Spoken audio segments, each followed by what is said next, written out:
Here's the play!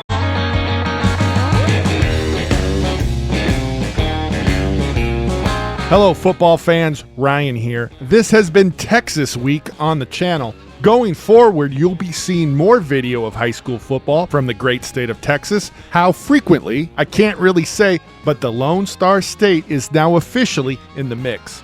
This channel has generally not used video of high school football from Texas because Texas doesn't use NFHS rules. The state of Texas uses NCAA rules. I would assume there are some modifications, but I don't know. Also, Texas is a fairly large state. Does the entire state use the same set of rules? I mean, are there any areas of the state that don't use NCAA rules? If you know the answers to these questions, please tell us in the comments section below. Cynically, you can say the addition of Texas is because I want to increase the reach of the channel, and that's fine if you say that. I think there's a lot of value in video of high school football from Texas, though, even if you don't officiate in that state.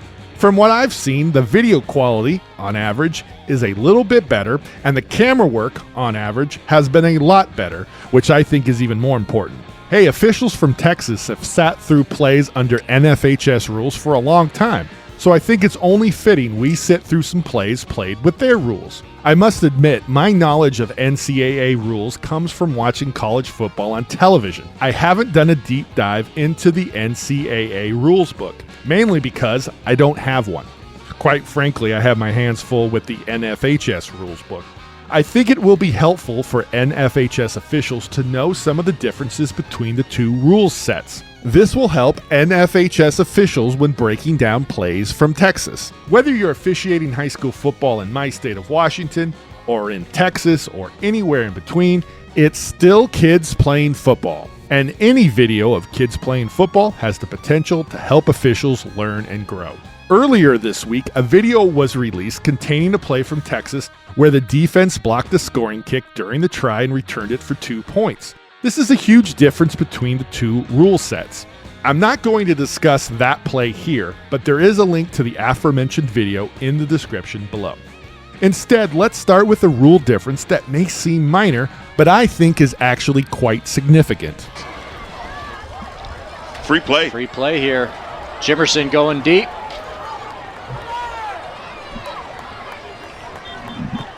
So give North Crowley 5 yards there.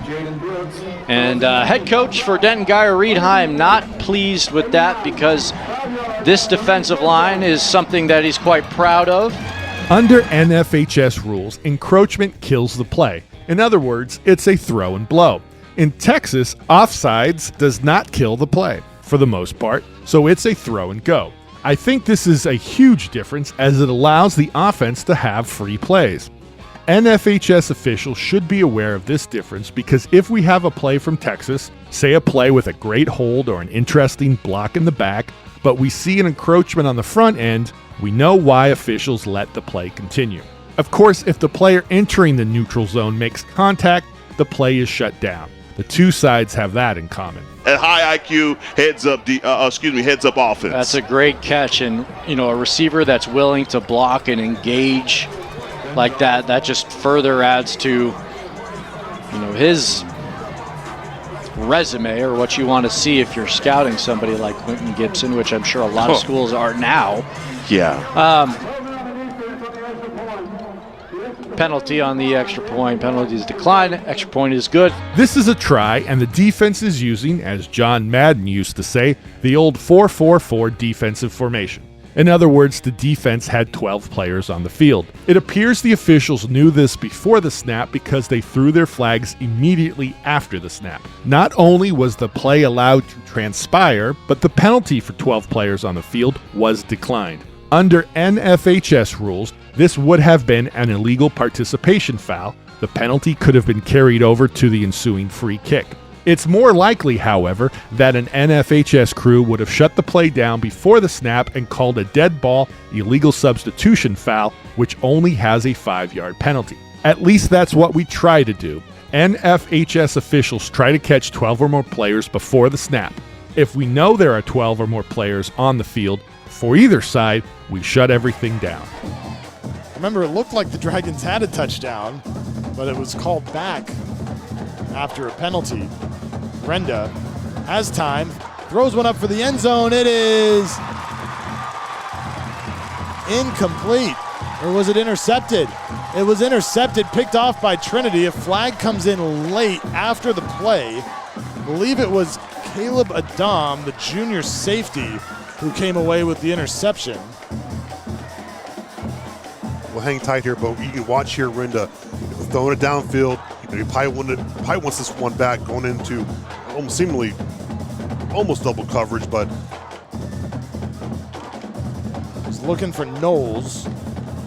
Still discussion going on here. The Dragon offense is staying on the field. To the face, defense number 97. The penalties enforced half the distance to the goal.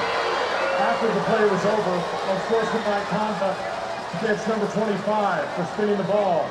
That penalty is also enforced to half the distance to the goal. It's 25's first unsportsmanlike conduct foul of the game. First down. This next play reveals a big difference between the two rule sets when it comes to nomenclature and signaling. We have a nice interception in the end zone, but it's coming back. It's coming back due to a personal foul, illegal hands to the face. NFHS has no such rule, nor do we have this signal, which I initially thought was a foul for a blotchy beard or the white hat had a toothache. Under NFHS rules, if a player contacts an opponent's face, it's an illegal block, which is this signal and comes with a 10-yard penalty. It's an illegal block because it's outside of the legal blocking frame.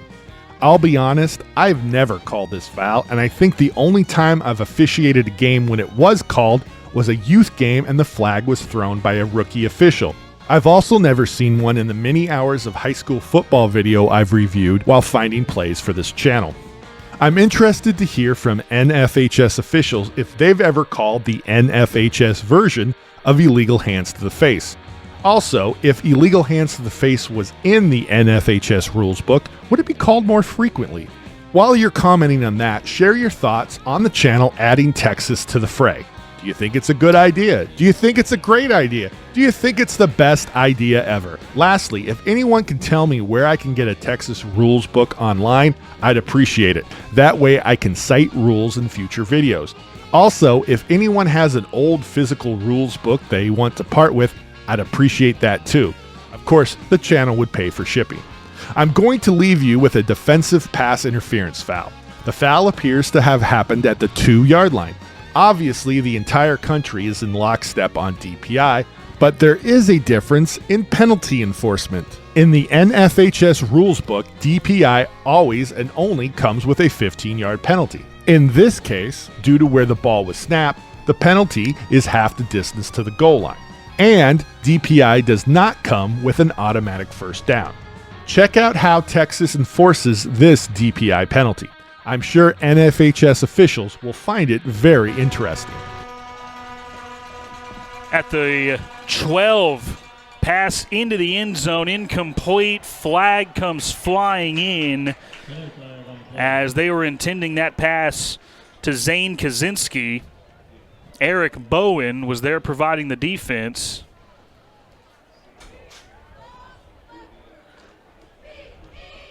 And we'll see the call. Hear the call.